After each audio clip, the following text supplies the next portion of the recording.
ẹ̀yin ọmọ ìyá wa, bí àwàdà bí eré, ogun abẹ́lé mà ti bẹ̀rẹ̀ lókè ọya lọ́hùn-ún, ìyẹn nílẹ̀ haúsá fúlàní.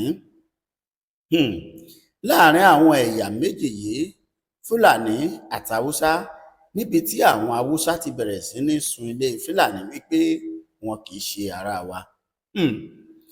Eré náà la mà pé látàrí wípé báwo ni wọ́n ṣe bẹ̀rẹ̀, àní ìwọ́de wọ́ọ́rọ́wọ́ òun ni gbogbo èèyàn pè é, léyìí tó sì mú kí gbogbo àwọn ẹ̀ṣọ́ aláàbò kí wọ́n ó sì bọ́ síta ní wámúwámú tí ọ̀pọ̀lọpọ̀ òde sì dá. Àmọ́ ká tó ṣẹ́jú pẹ́rẹ́, gbogbo ẹ̀ ti kọjá àfẹnusọ àbí àfẹnuròyìn. Àwọn haúsá ní àwọn ò ní fẹ́, àwọn ò ní gbà, ó di dandan kí fúlàní ó fi Kaduna lẹ̀ fún àwọn, tí ọ̀pọ̀lọpọ̀ àwọn ọ̀ràn kan sì ń jáde wípé àlàáfíà àlàáfíà àti òmìnira iná làwọn ń fẹ́. Haúsá tá a kàn ó di ibùdó àwọn fúlàní tí wọ́n sì bẹ̀rẹ̀ sí ní sọ iná sí tó ń gbó làwò, bẹ́ẹ̀ ni fúlàní náà kò dúró.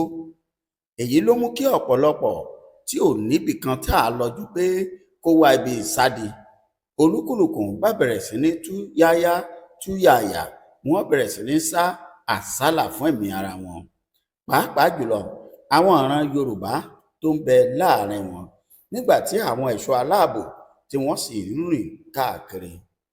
Àmọ́ mo ṣe bí gbogbo àwa èèyàn la mọ̀ wípé ìlú tí wọ́n ń pè ní Kaduna yìí, ó jẹ́ ìlú tó burú díẹ̀ nípa ọ̀rọ̀ ẹlẹ́yàmẹ̀yà àti ẹ̀sìn, níbi tí àwọn kan ti ń gbé pátákó ìléwọ́ jáde tí wọ́n sọ pé kàlàáfíà ó jọba, bẹ́ẹ̀ làwọn kan sọ wípé rárá o, àlàáfíà níbo, bá àlàáfíà àwọn ò ní fẹ́ o, bẹ́ẹ̀ àwọn ò ní gbà. Jọ̀ọ́ tó o bá fẹ́ràn wa tó o sì fẹ́ máa gbọ́rú ètò yìí, dákun bá wa subscribe sí channel yìí, like ẹ̀, comment kó o sì jẹ́ kó lè wọ ìgboro ayé lọ. Ọmọ Yorùbá, ọ̀rọ̀ yìí a pè é lọ́wẹ̀ ọmọ aláàárọ̀ nù.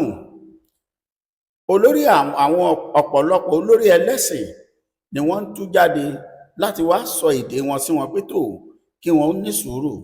Kódà gẹ́gẹ́ bí ìròyìn tó tẹ̀ wá lọ́wọ́, nínú àwọn àgbààgbà ẹlẹ́sìn tó bọ́ ta nípínlẹ̀ Kaduna, òmíràn nínú wọn fara gbági látàrí àwọn tó ń bínú gẹ́gẹ́ bí ọ̀dọ́. Kí wá ní kókó ìbínú wọn? Àwọn haúsá ń jẹ́ kó yé gbogbo èèyàn pé tó àwọn èèyàn àwọn ni wọ́n ń gbé nínú ewu, kò sí àlàáfíà, bẹ́ẹ̀ kò sì sí ìfọ̀kànbalẹ̀ látọwọ́ àwọn ẹ̀yà fúlàní. Fúndìí èyí, á kúkú sàn káwọn pín gàrí àwọn, wípé káwọn pín gàrí àwọn, kí kàkà kíkìrì wọn ṣàkápọ̀ ẹkùn, kó ló kálukú kò sí ọdẹ lọ́tọ̀ọ̀tọ̀. Síbẹ̀síbẹ̀ fúlàní kì í kúkú ṣe ara àwọn, ẹlẹ́sìn lásán ni wọ́n. Ìran Yorùbá àti ẹ̀yà tó kù, orin táwa àbá máa kọ ní ìsinmi wípé àní ṣàgùn fúnra yín lẹ́ẹ̀ máa fúnra wọn léèdì jẹ. Àmọ́ wọ́n ní bá a bá fi ilẹ̀, bá a bá fi aṣọ lẹ̀ fún wèrè, wèrè ó laṣọ bò, kò kàn mí a máa súnmọ́lé ẹni o, a sì máa ṣubú lórí. Bí a bá kọ̀ tá a fi wọ́n lẹ̀ wípé kí wọ́n máa jà, kí wọ́n fira wọ́n lẹ̀, ṣe bí nǹkan kan náà ni wọ́n, ó ṣeé ṣe kí ìjà yìí kó ta pa kó dé ọ̀dọ̀ wa ní ìhà yìí. Ìdí rèé tí àwọn ọ̀pọ̀lọpọ̀ àgbààgbà tí wọ́n fi ń dìde lórí ọ̀rọ̀ pàápàá jùlọ ìlú tá à ń pè ní ìlú Kaduna yìí.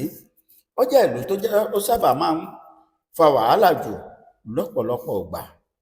Ẹ̀yin ọmọ Yorùbá, ẹ wò ó, àwọn haúsá àti fúlàní rèé tí wọ́n ń bára wọn jà, láì ṣe pé bóyá ti ẹ̀sìn tàbí ti òṣèlú, ṣùgbọ́n látàrí wípé tó ìlú wa ò fararọ, àwọn èèyàn wa ń gbé nínú làásìgbò. Àwọn ẹ̀sùn tí àwọn fúlàní tí wọ́n fi kan àwọn haúsá fi kan fúlàní rèé. Wọ́n ní fúlàní ń fi ẹran jẹ oko àwọn, ṣé ẹ sì mọ̀ yìí pé iṣẹ́ àgbẹ̀ níṣẹ́ tàwọn. àwọn kò mọ̀ ń pa darandaran, àmọ́ Fúlàní a máa fi ẹran jẹ oko àwọn, wọn a sì máa fi ìyà jẹ ọ̀pọ̀lọpọ̀ àwọn ènìyàn wọn lọ́pọ̀lọpọ̀ ọgbà. Fúndìí èyí, àwọn ò ní gbà, àwọn ò ní fẹ́, wọ́n jà títí tí wọ́n fi dé ilé ìjọba. Ẹ wojú ayé àbẹ́ẹ̀ ráyé, àwọn ọmọ ìran Yorùbá, ẹ wo ibi tí àwọn ẹ̀yà méjèèjì yìí tí wọ́n sì ń pariwo pé àwọn làwọn ní orílẹ̀-èdè Nàìjíríà. Àwọn méjèèjì ti kọjú ogun dára wọn báyìí. Ẹ dákun, kí ló kùn wá kùn gẹ́gẹ́ bí ìran Yorùbá? Ẹ rí, ìjọba àpapọ̀ ti rán àwọn ọmọ ogun lóríranran lọ síbẹ̀ láti máa lọ dáàbò bò wọ́n, àti wípé kírú wàhálà yìí kó má kọjá ìlú Kaduna. Ọmọ Yorùbá, ẹ wò ó, ń dùn bí yìí ná, mò ń padà bọ̀. Tẹ́ ẹ bá lè rí àmì ṣe, gbogbo ogun tó lóhùn ní gbọ́ tó lóhùn ní gbà lórí ayé yín, iná agbára Ọlọ́run máa jó dànù. Kí lè nǹkan tẹ̀ ń là kọjá tó dàbí pé ẹ ti wá ọ̀nà àbáyọ ṣùgbọ́n tí ẹ ti rí ọ̀nà àbáyọ? Ẹ ti pàdé wòlíì yín ló fà, ṣùgbọ́n arán mi sí ọ lónìí dádì, arán mi sí ọ lónìí mọ́mì. Olúwa lòun fẹ́ ṣe nǹkan ńlá nínú ayé yín. Olúwa sọ wípé gbogbo tẹ̀ ń là kọjá yẹn òun fẹ́ fi òpin sí. Kí nìkan tẹ̀ ń là kọjá lórí ìgbéyàwó ni, lórí ọmọ ni, lórí iṣẹ́ ni, níbi gbogbo ni, bóyá ogun kan ló dàbí pé ogun yẹn le, ẹ ti gbìyànjú kò tíì sí ọ̀nà àbáyọ. Ẹ jẹ́ àjọ gbàdúrà, ẹ jẹ́ àjọ wá ojú Olúwa, kí làṣírí ogun yẹn gangan, ẹ jẹ́ àjọ wádìí lọ́wọ́ Ọlọ́run ká dẹ̀ mọ ọ̀nà àbáyọ. Ẹ̀rọ ìbánisọ̀rọ̀ tẹ́ fi pè mí fún àdúrà àti ọ̀nà àbáyọ, òun náà ni +234 70 25 47 5427 +234 70 25 47 5427. Bẹ́ẹ̀ ṣe ń pè mí fún àdúrà lórúkọ Jésù, ẹ máa rí ìyanu.